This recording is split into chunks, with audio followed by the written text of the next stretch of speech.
안녕하십니까. 슈퍼코디 금융기업 분석의 김현빈입니다. 여러분 요즘에 최근에 이제 2020년 신입사원들을 위한 그 공채가 대기업, 공기업 또 여러분들 희망하시는 금융기업 여러 기업에서 지금 진행이 되고 있습니다. 자, 이럴 때일수록 기업에 대한 철저한 분석, 정보가 여러분들한테 굉장히 소중해지고 있는데요. 지금 금융기업 분석에 있어서는 금융에서는 정책이 굉장히 중심에서 여러 가지를 다루게 됩니다. 내용에 있어서 우리가 정책이 중심이 되지 않으면은 금융은 굉장히 위험한 투기가 될 수도 있고 또 개인이나 기업의 입장에서는 큰 손해를 볼 수가 있는데요. 사실 그 정책의 핵심에 우리나라는 금융위원회가 있습니다. 그래서 오늘은 사실 금융위원회는 기업으로 보기는 어렵지만 그 정책 수립 기관이고 또 금융에 있어서 가장 핵심적인 근간을 이루는 만큼 금융위원회에 대해서 처음 알아보도록 하겠습니다. 자, 금융위원회는요, 먼저 간단하게 금융위원회 설립 목적을 알아보도록 하겠습니다.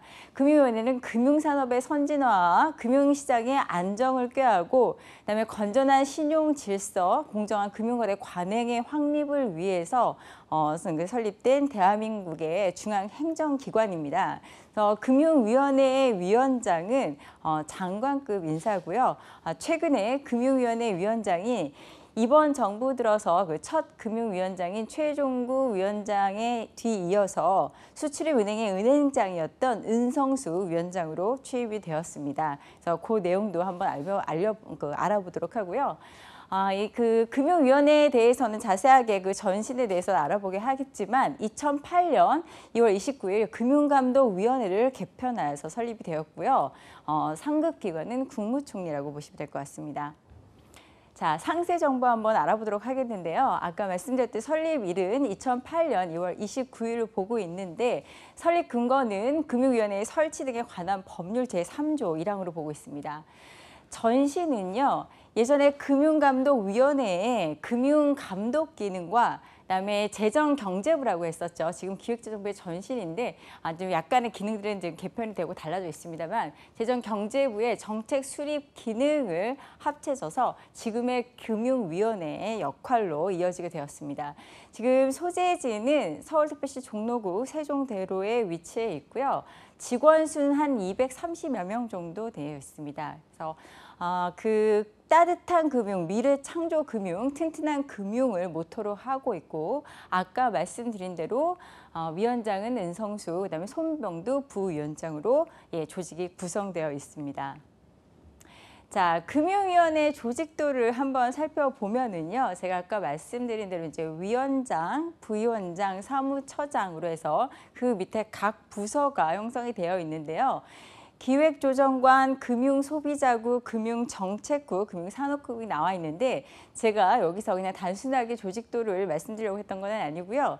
여기서 이제 금융정책국에서 보시면은 금융정책과에 관련돼서 이제 많이 나눠져 있습니다. 그래서 은행이라든가 금융시장 분석이라든가 산업금융 쪽 나눠져 있고 그다음에 금융소비자국은 여러분들 그 금융소비자를 보호하기 위한 서민, 가계, 자본시장에 관련된 내용들이 나와 있습니다. 그래서 여러분들이 사실 이제 은행에도 지원하시고 증권사에도 지원하시고 금융공기업들에도 많이 지원을 하시는데 사실 이런 정책에 관련되는 거는 기본적으로 알고 계셔야 되는 부분도 중요하지만 정책에 있어서 금융이 어떤 부분을 후원해주고 있고 금융 기조가 어떤 산업을 밀어주고 있는가, 그다음에 정책적으로 어떤 산업에 있어서 지원을 해줘야 되는 내용들이 아마 면접 문제라든가 자기소개에 있어서 일부에서는 이제 녹아들어야 될 부분들이 있습니다. 그래서 그런 것들을 은행의 사이트라든가 각각 지원하시는 회사의 사이트에 들어가서 보시는 것도 중요하지만 좀 큰 그림으로 알고자 할 때는 사실 이 금융위원회의 내용이 굉장히 중요합니다.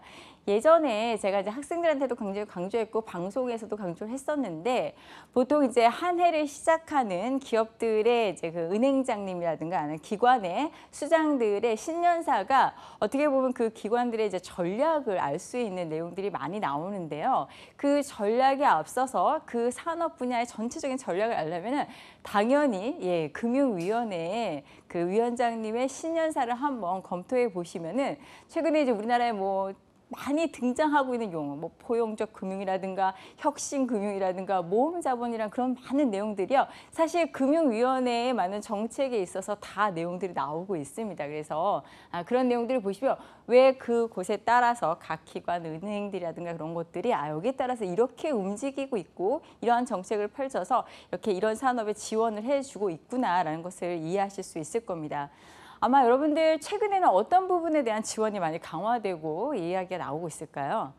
아마 신문에 찾아보시면 아실 텐데 최근에 이제 우리가 그 일본과의 이제 여러 가지 사이가 안 좋은 상황에서 무역 전쟁이라고 얘기를 하고 있는데 지금 소재 산업에 관련돼서 우리가 지원 늘리고 있다는 얘기 아마 많이 보실 수 있을 겁니다. 그래서 정책에 관련해서도 그런 부분이 이제 지원이 되고 있고요.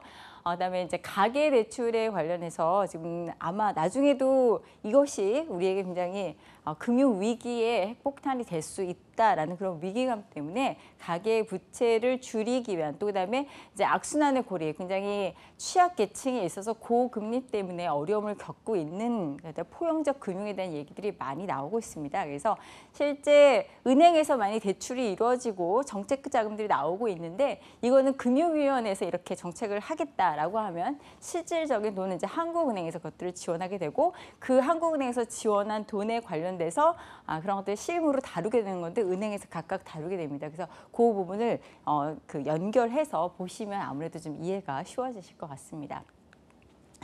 자, 이거 제가 주요 정책해서 안 그래도 이제 여러분들 이해하시라고 가져왔는데요. 최근에 나오는 그 주요 정책들에 관한 게 당연히 이제 제일 처음으로 이제 최근에 사실 2019년도에는 뭐 포용적 그 금융이라든가 혁신 금융이라든가 핀테크 관련 산업이라든가 아니면 제4차 산업혁명에 기반이 되는 기술을 가지고 금융 쪽에서 어떻게 지원할 것인가에 대한 얘기가 많이 나왔었는데 지금 첫 번째 나온 내용으로 제가 홈페이지 들어보니까 일본 수출 규제 금융 지원에 대한 이야기가 나오고 있습니다. 그래서 한번 들어가서 내용을 살펴보시면 그 금융기관에서 이러한 기업들을 어떻게 지원하면서 또 고객에 있어서 그러니까 기업 고객을 늘리는 데 있어서도 많이 이용되는 부분을 좀 이해하실 수 있을 거라고 생각이 됩니다.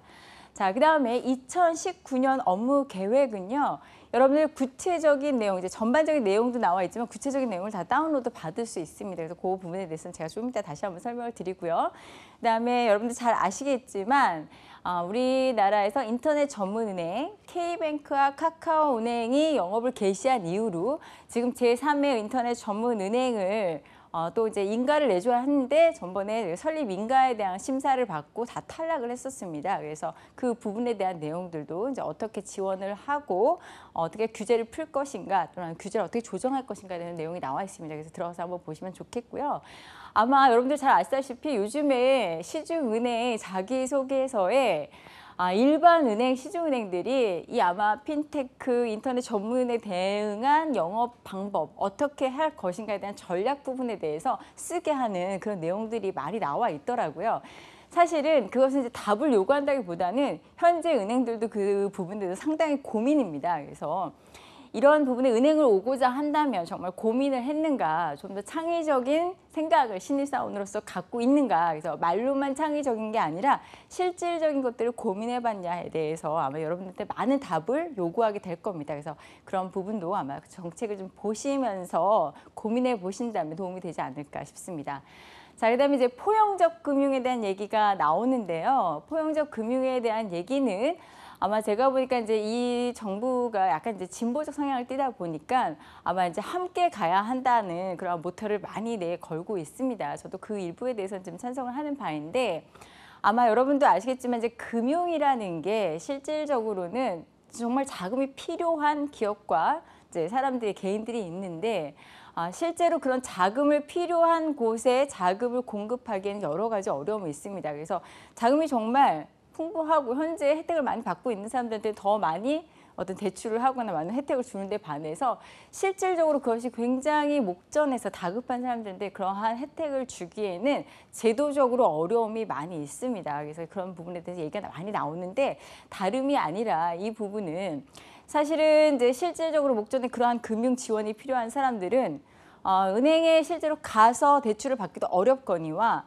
가서 받는다고 해도 지금 현재 신용 상태가 좋지 않기 때문에 계속해서 고금리로 이제 그런 대출을 이용할 수밖에 없습니다. 그러다 보니까 이 고금리를 계속해서 갚다 보면은 악순환의 골인데요. 그러다 보니까 오히려 양극화 현상이 더 심해지는 문제에 봉착을 하게 됩니다. 그러다 보니까 이러한 연결고리를 끊는 데 있어서 그런 데 실질적인 혜택을 줘야 한다라고 해서 뭐 중금리 대출 시장에 대한 이제 그 오픈이라든가 아니면은 좀 더 서민들에게 국가에서 정책 자금을 지원함으로써 저리로 그 돌릴 수 있는 그런 부분들을 많이 지원을 하고 이야기를 하고 있습니다.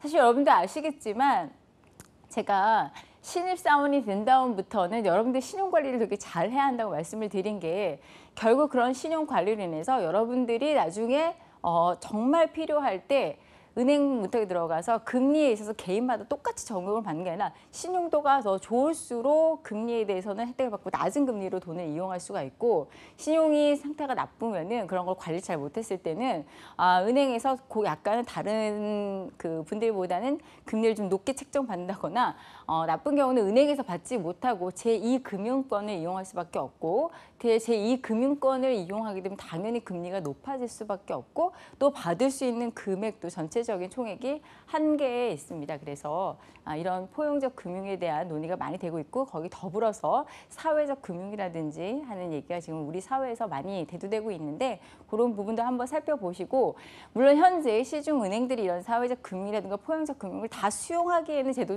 제도적으로 어려움이 많이 있습니다.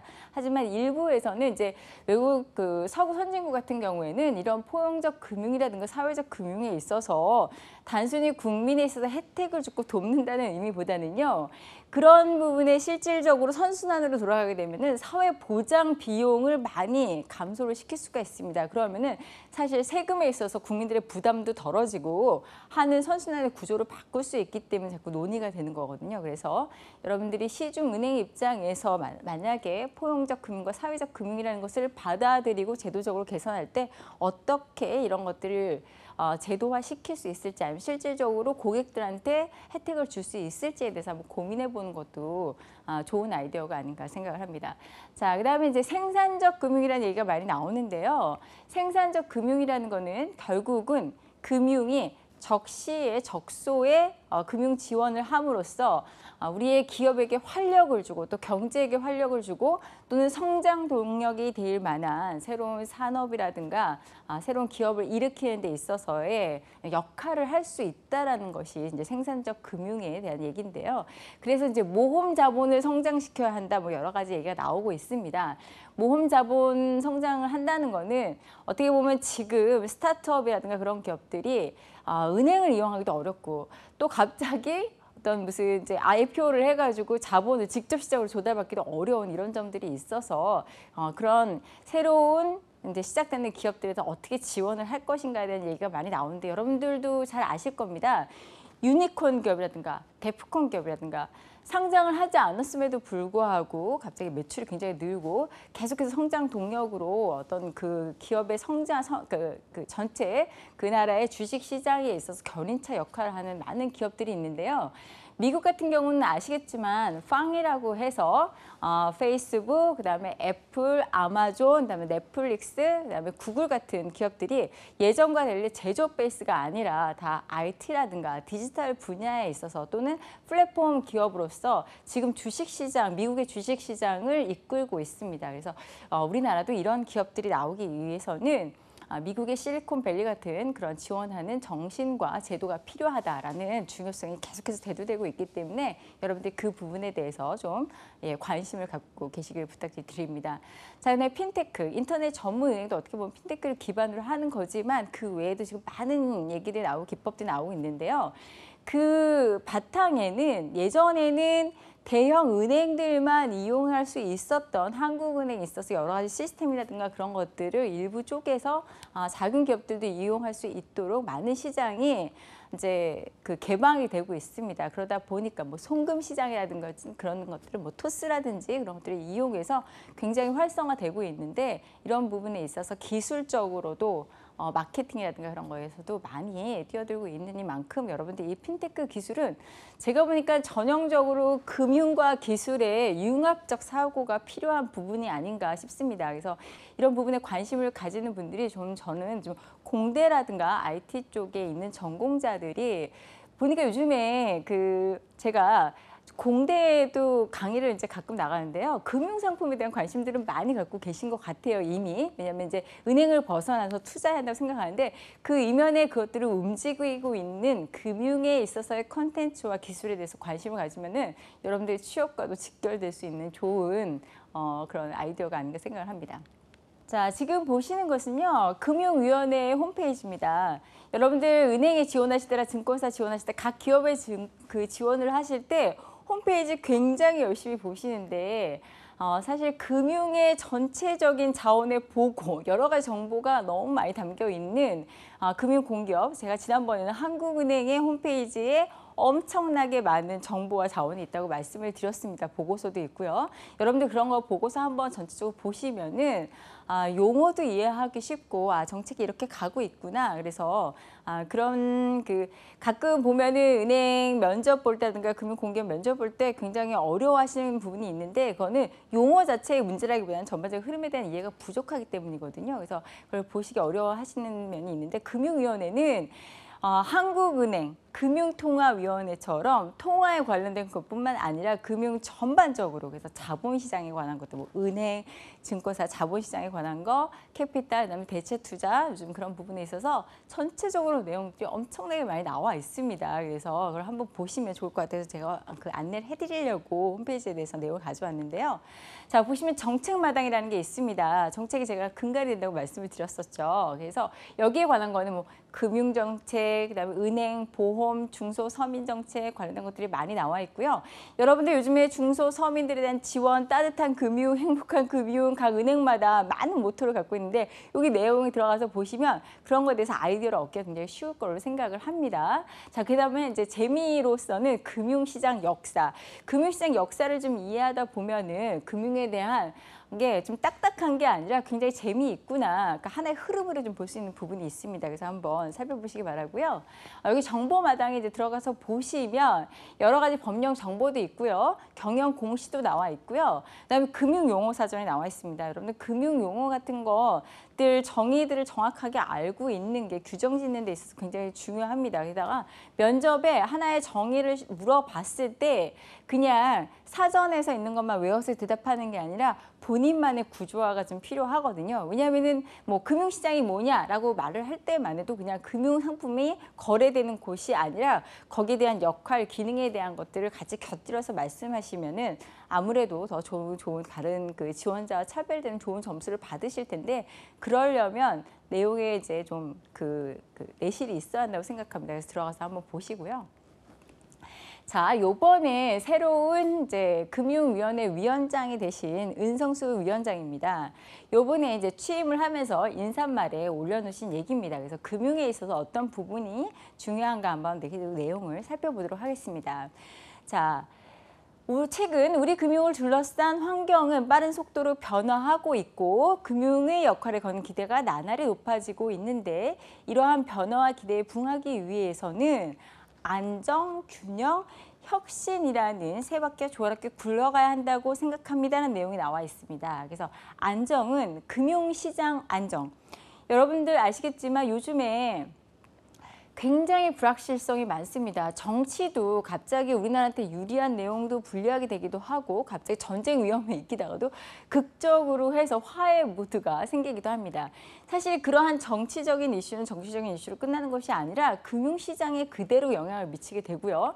우리나라가 전쟁의 위험이라든가 불확실성이 높아지면은 당장에 우리나라에 투자했던 투자자들은 우리나라에 투자했던 자금들을 빼내 가려고 합니다. 그럼 당연히 외환, 달러가 빠져나가는 데 영향을 미치고 그러다 보면은 금융시장이 요동치게 되는 어려움을 겪게 되는데요.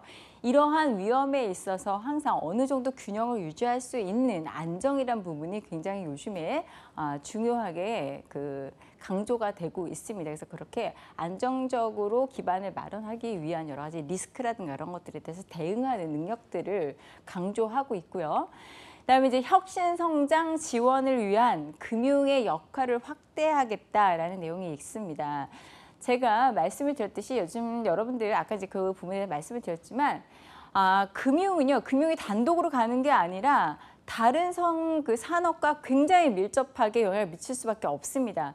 금융이라는 산업의 특수성이라는 게요, 다른 산업 또는 개인 가게를 지원함과 동시에 같이 가지 않으면은 나중에 가게가 급격하게 어려움에 빠진다거나 기업이 어려움에 빠지면은 바로 영향을 미치고, 또는 이제 이러한 사태는 뭐 우리가 예전에 2008년 서브프라임 위기 때도 아마 여러분들 이제 그 내용들을 보시면서 아셨을 텐데, 다만 이제 금융기관의 이익을 단기적으로 실현하기 위해서 위험한 금융상품을 계속해서 판매했을 때는 우리의 고객 대상인 기업과 가게가 위험해지면서 바로 장기적으로, 중장기적으로는 금융기관이 위험에 빠질 수밖에 없습니다. 그래서 제가 최근에 그러한 것을 반영한 그 이제 자기소개서가 아니라 이제 면접 문제 문항들을 본 적이 있었는데요. 뭐였냐면은 이제 은행으로부터 대출을 받아서 파생 상품을 투자하는 고객한테 권유를 하겠냐, 아니면 이것을 어떻게 말리겠냐, 뭐 그런 내용들이 나와 있었거든요. 자, 이러한 부분이 단기적인 그런 수익이나 영업이익 때문에 장기적인, 중장기적으로 고객을 잃는 문제에 어떻게 균형을 맞춰 나갈 것인가에 대한 것들을 지원자가 좀 이해하고 있는지 아니면 고민하고 있는지에 대한 것들을 좀 물어보는 것들이 아닌가 싶습니다. 그래서 이제 포용적 금융을 강화하겠다고 얘기가 나왔는데, 아마 이거는 이제 양극화, 그냥 우리 모두가 좀 더 잘 사는 사회. 그리고 여러분들 양극화의 가장 큰 문제는요, 결정적으로 양극화가 굉장히 극대화되면 사회적으로 그 서로의 이제 인식, 그러니까 이해도 못하고 공감하지 못함으로 해서 서로의 그러니까 재정적인 문제뿐만 아니라 어떤 정신적이나 문화적인 부분에도 많은 영향을 미치게 됩니다. 그래서 그러한 것들을 같이 포용하기 위해서 이런 포용적 금융에 대한 것들을 미리 선제적으로 해서 제도적으로 도움을 주겠다라는 그런 내용들이 나와 있습니다. 그래서 여러분들 요 내용 한번 들어가서 보시고요. 인사말뿐만 아니라 들어가 보시면은 취임사 같은 것들 나와 있습니다. 내용들을 살펴보시면은 그 부분에 대해서 이해를 하시고 또 나오는 용어들도 이해를 하시고 도움이 많이 되실 것으로 이해를 합니다. 그래서 한번 살펴보시고요. 자, 금융위원회의 비전과 목표가 나와 있는데요. 자, 어느 기업든지 미션이 있고 비전이 있고 그에 따른 세부적인 목표가 있습니다. 미션은 그 회사가 존재해야 되는, 그 기업이 존재해야 되는 이유고요. 거기에 관련해서 이제 앞으로 미래에서 어떻게 나갈 것인가 비전을 세우면 좀 더 세부적으로 목표가 세워지게 되는데, 자, 비전은 혁신적 금융, 포용적 금융, 신뢰받는 금융에 대해서 나와 있고요.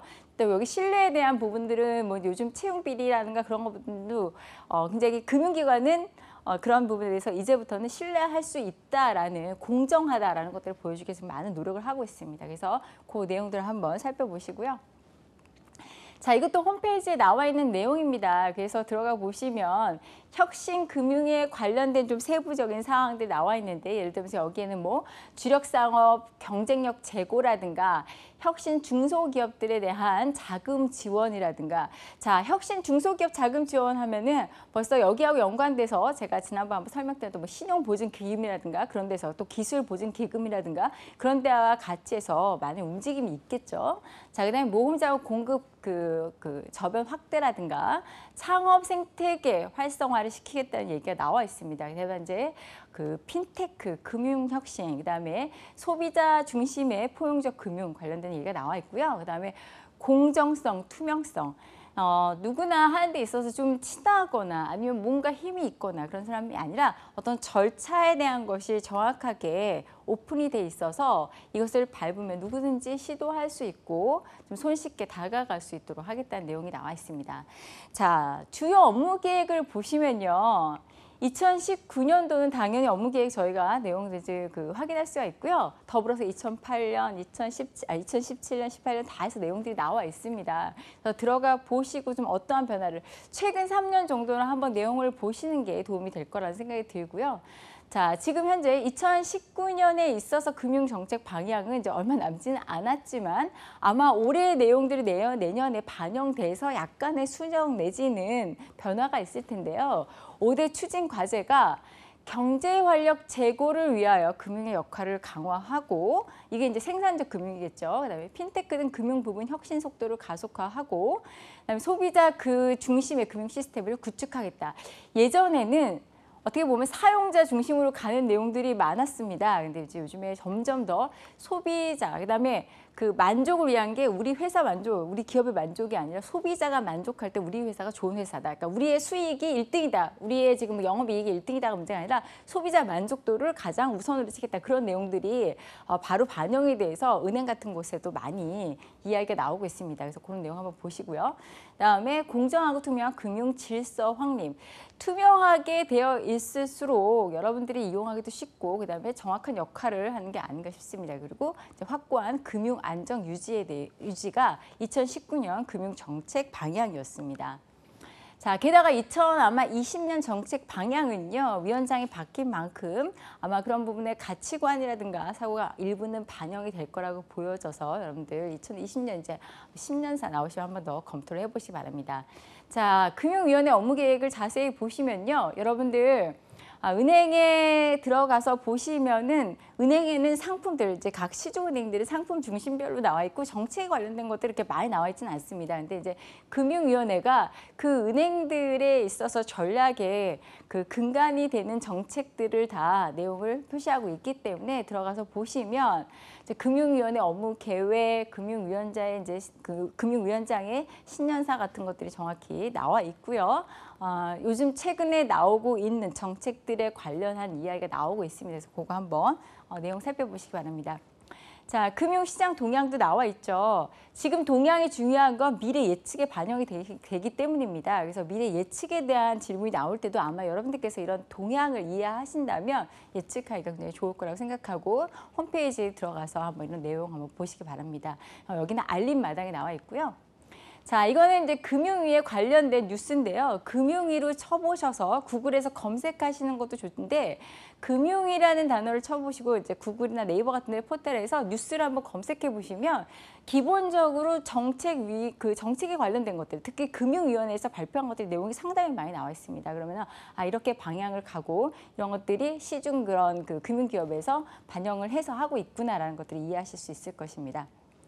자, 오늘은 금융위원회에 대해서 알아봤고요. 제가 다시 한번 강조드리지만 우리나라 정책 수립 기구입니다. 금융에 있어서. 그다음에 금통위하고 한번 비교해 보셔서 찾아보시고요. 네, 지금까지 수고 많으셨습니다. 감사합니다.